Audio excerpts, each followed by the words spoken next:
En esta cápsula vamos a hablar de las alteraciones de la hemostasia primaria.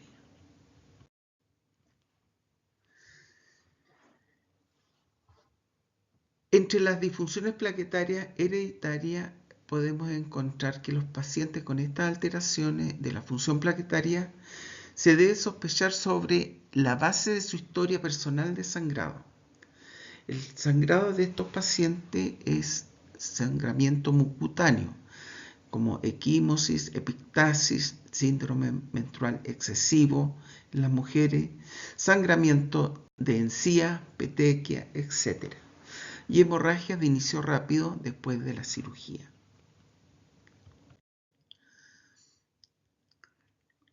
El estudio de las bases moleculares, diagnóstico y tratamiento en los trastornos plaquetarios hereditarios ha permitido dar lugar a nuevos conocimientos sobre la compleja biología plaquetaria. Con sus respectivas alteraciones en receptores plaquetarios y señales intracelulares que son los pioneros en la terapia para enfrentar estas patologías. Las disfunciones plaquetarias hereditarias las clasificamos como alteraciones de la adhesión, defectos de agregación, deficiencia de gránulos y o secreción, deficiencias o alteraciones en las señales de activación, defecto de la actividad procoagulante y defecto misceláneo de la función plaquetaria. Nos vamos a referir principalmente al síndrome de Bernard-Soulier, a la trombastenia de Glassman, deficiencia de gránulos y síndrome de Scott. El síndrome de Bernard-Soulier compromete a la glicoproteína, complejo glicoproteína 1B95. Y estas glicoproteínas se expresan en diversos cromosomas. El complejo tiene dos funciones principales: ser el receptor del factor von Willebrand, por lo cual facilita la adhesión inicial de las plaquetas a la elección vascular, y por otro, ser el receptor de alta afinidad para trombina. El síndrome de Bernard-Soulier es una enfermedad autosómica recesiva con una prevalencia de un caso por millón de personas. La presentación que en los homocigotos es sintomática y los heterocigotos son asintomáticos. La clínica de estos pacientes es que presentan hemorragias mucocutáneas, especialmente epictaxis, equimosis espontánea, metrorragia, gingivorragia. Tienen un alto riesgo de sangrado frente a cirugía y extracciones dentales o trauma. Al laboratorio podemos observar macroplaquetas y trombocitopenia, que ya desde pequeño estos pacientes son muy sangradores. El tiempo de sangría está aumentado y la adhesión plaquetaria se encuentra alterada. Si nosotros realizamos el estudio de agregación plaquetario con todos los agonistas, la encontramos normal, excepto cuando usamos la ristocetina, que está disminuida y en la gran mayoría está ausente. La prueba de retracción del coágulo se encuentra normal y si hacemos pruebas complementarias nos pueden ayudar al diagnóstico de esta patología. Entre ellas tenemos la citometría de flujo y la electroforesis de las proteínas.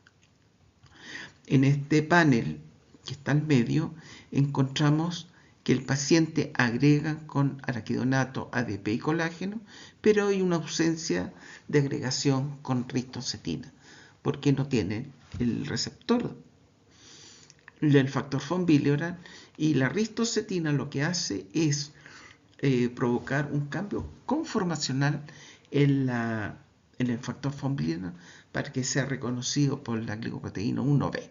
Y como está ausente, no hay unión de ristocetina.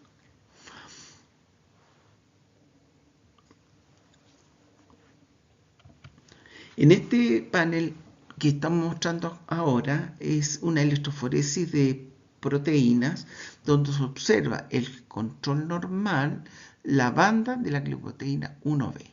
Y en el paciente hay una ausencia de la glicoproteína 1B. Entonces, una prueba bastante importante es la electroforesis, pero está siendo reemplazada ahora por la citometría de flujo.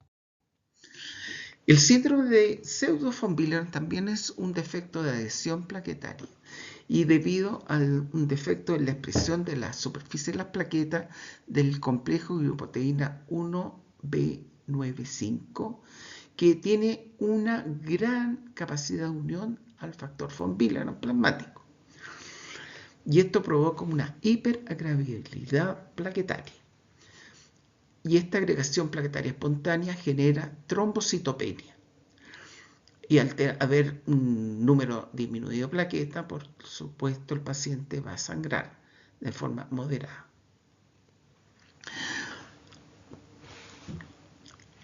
Los niveles de factor von Willebrand disminuidos desproporcionados a la reducción de los multímeros de alto peso molecular. Y también se describen mutaciones puntuales para esta patología. La clínica de este pseudo von Willebrand es, como habíamos dicho, un sangrado mucutáneo leve a moderado, y en el laboratorio vemos trombocitopenia leve, tiempo de sangría moderadamente prolongado, un factor von Willebrand disminuido y una hiperagregabilidad plaquetaria a bajas dosis de ristocetina. El tratamiento es evitar el uso que aumente la concentración plasmática del factor von Willebrand. Y en casos de evento hemorrágico, una opción es la transfusión de plaquetas. La enfermedad de Glassman es una patología descrita en el año 1918 y el principal defecto es una alteración o ausencia del complejo glicoproteína 2B3A, que es el principal receptor del fibrinógeno. Se describen dos tipos: el tipo 1 con ausencia total, o sea, menor de un 5% de estas glicoproteínas 2B3A, donde hay también carencia de fibrinógeno acumulado en los gránulos alfa plaquetario y una falta de retracción del coágulo. El tipo 2 se presenta un 10 o un 20% del complejo glicoproteína 2B3A, una cierta cantidad de fibrinógeno en las plaquetas y ocurre retracción del colágeno del coágulo, pero está disminuida. Esta patología es autosómica recesiva, su prevalencia es de 1 a 2 casos por millón de personas y es más frecuente en comunidades con alto grado de consanguinidad. La enfermedad de Glassman al laboratorio se presenta como un recuento de plaquetas normales, un tamaño plaquetario normal. Sí hay una prolongación del tiempo de sangría, más de 20 minutos en algunos casos, una adhesión plaquetaria normal, pero existe un defecto de agregación plaquetaria con distintos agonistas, pero llama la atención que hay una aglutinación con ristocetina, porque el defecto no está en la 1B, sino en la glicoproteína 2B3A. La retracción del coágulo está ausente o disminuida y también podemos hacer pruebas complementarias como citometría de flujo y electroforesis de proteína. Ahí en el panel superior encontramos la electroforesis realizado con los distintos agonistas y ustedes pueden observar que hay una ausencia total de agregación plaquetaria y a veces observamos solamente el cambio de forma. Pero si estas plaquetas son agregadas con ristocetina, ustedes pueden ver la curva de agregación, que aunque no es modesta, alcanza un 60 o un 50% de agregación, esta después es reversible y se forman ondas de agregación. Eso es distintivo en los pacientes de Glassman. Ahora, si hacemos citometría de flujo, podemos encontrar que este paciente tiene una ausencia de la glicoproteína 3A. Y si analizamos con otro anticuerpo monoclonal para la glicoproteína 2B, este mismo paciente tiene una ausencia de la glicoproteína 2B. El control es el rojo y el paciente está en azul.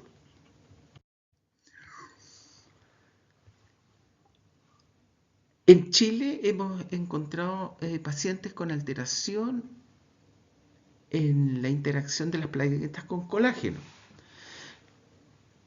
Recordemos que el colágeno subendotelial participa en la adhesión plaquetaria en sitios de bajo flujo. Al participar en la activación y agregación plaquetaria va a provocar un trombo hemostático. Y los principales receptores glicoproteicos de colágeno son la glicoproteína 1A, 2A, la glicoproteína 6 y la glicoproteína 4. Sí, observamos en el laboratorio que estos pacientes tienen un recuento de plaquetas normales, su tamaño es normal, pero sí presentan tiempos sangríos prolongados. Incluso ellos son hospitalizados por sangramiento y entran en anemia. La adhesión plaquetaria está alterada. Si nosotros realizamos agregación plaquetaria con diferentes agonistas va a estar normal, pero en presencia de colágeno no hay agregación plaquetaria, y lo mismo se observa con convulsina. Si nosotros tenemos una agregación con colágeno ausente, tenemos dos alternativas, que puede ser la glicoproteína 6 o la glicoproteína 1A, 2A. Pero el reactivo convulsina, si está ausente, nos dice que el defecto está en la glicoproteína 6. Y el CRP, que es un péptido relacionado con colágeno, también en estos pacientes está ausente. En este panel vemos la agregación de un sujeto normal, el rojo, el heterocigoto para la mutación, el 2, y el homocigoto. Aquí vemos la agregación inducida por ADP, obviamente está normal, como habíamos dicho anteriormente.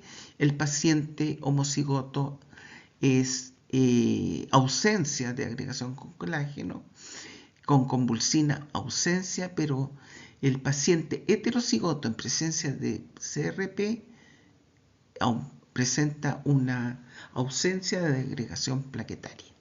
Si estos mismos sujetos son sometidos a sus plaquetas citometría de flujo, con dos anticuerpos monoclonales se observa que el paciente o el panel C, que es el paciente homocigoto para la mutación, hay una ausencia, ¿no es cierto?, de plaquetas marcadas con estos dos anticuerpos monoclonales.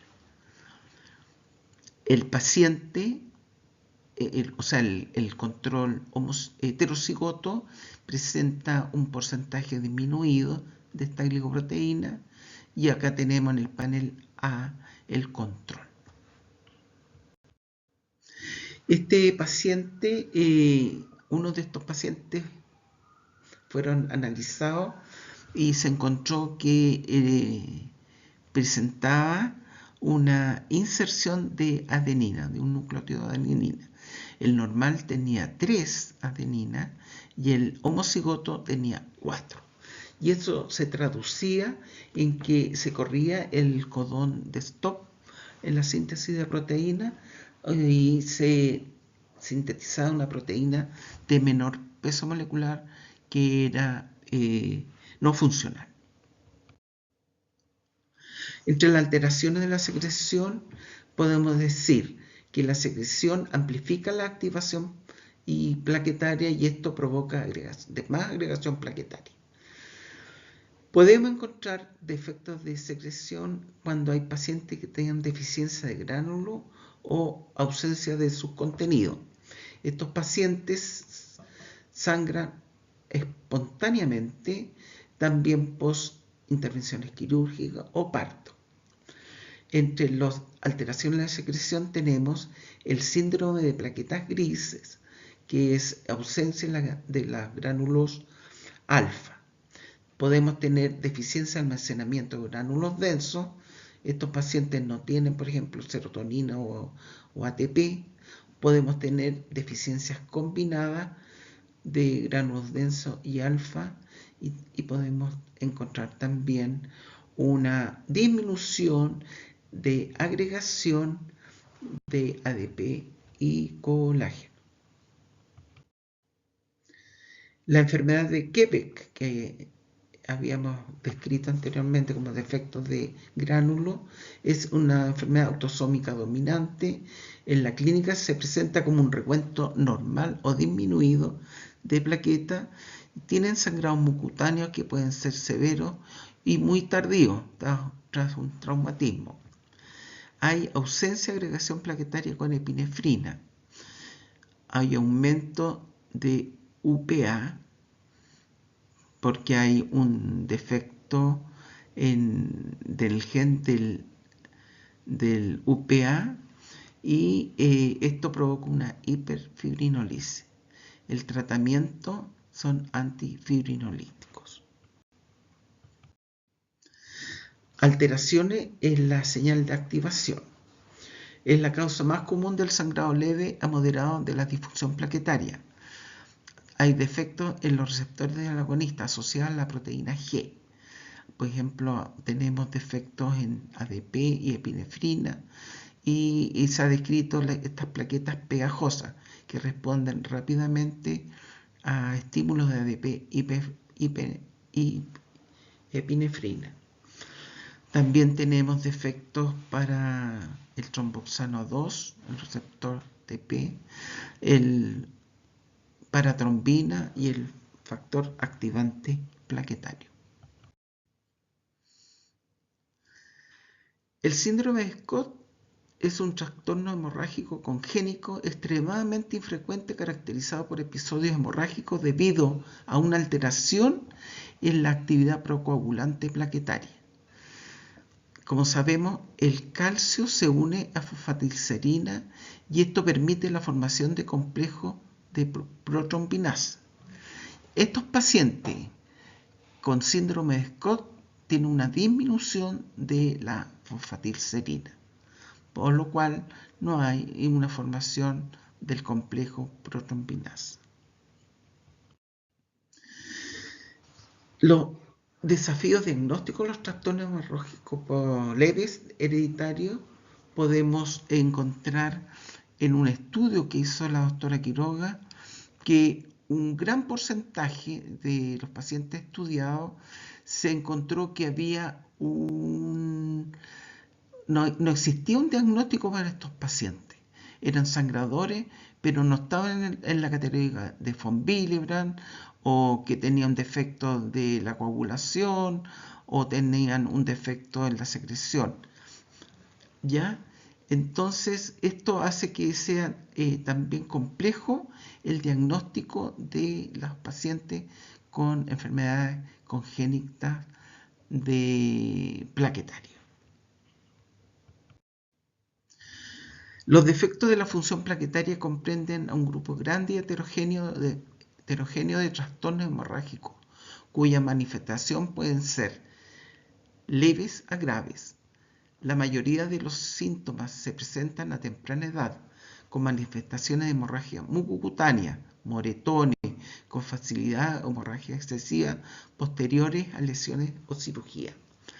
A medida que conozcamos más las complejas vías bioquímicas de las plaquetas, se comprenderá más los mecanismos que provocan estos defectos de la función plaquetaria.